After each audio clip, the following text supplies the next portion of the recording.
வணக்கம் தமிழக மக்களே. எந்த பாவமும் செய்யாத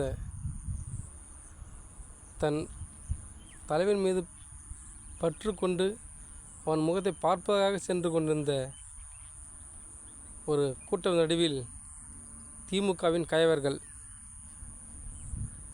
தலைவனை பார்க்க போன இடத்தில் எந்த ஒரு தொண்டனும் செருப்பை எறிய மாட்டான், கல் எறிய மாட்டான். எந்த தொண்டனாக இருந்தாலும் தளபதியோட தொண்டன் அங்கே சென்றிருக்கும்போது செருப்பை இருந்தது யார், கல் இருந்தது யார்? இப்படியான நெருக்கடிகளை உருவாக்கி கொண்டிருக்கும் போதே அங்கே ஆம்புலன்ஸ் உலாவுவது எப்படி? திட்டமிட்டு திமுகவரால் செய்யப்பட்ட ஒரு செயல். கரூரில் கொடூரம். மதுரை கள்ளக்குறிச்சியில் 60 மேற்பட்டு இருந்தார்கள். அங்கெல்லாம் ஸ்டாலின் செல்லவில்லை, அம்னில் புய மகேஷ் அவர்கள் அழுவவில்லை, நமது 10 ரூபா செந்தில் பாலாஜி அவர்கள் சோகத்தை வெடிக்கவில்லை,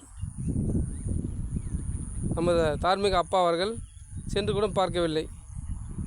இன்று உடனே செல்லிருக்கிறார். அரசியல். இந்த அரசியல் மன்னர் ஆட்சி என்பதை நாங்கள் தான் என்று நிரூபித்து கொண்டிருக்கிறார்கள். மன்னர் ஆட்சி அகற்றுவோம்.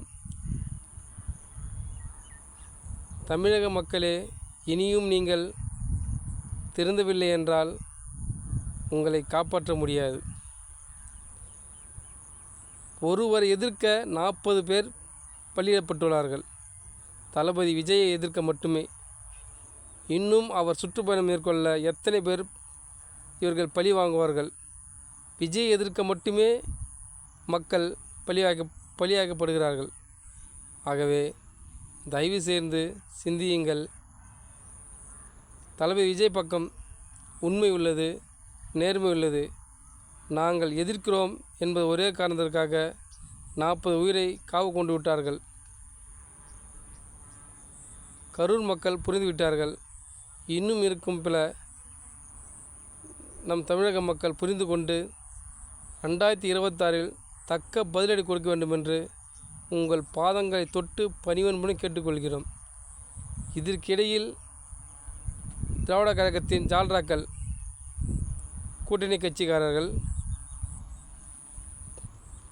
அதுக்கு ஜால்ரா அடிக்கின்ற சில இயக்கங்கள் எல்லாம் தளபதி பற்றி அவதூறாக பேசுகிறார்கள்.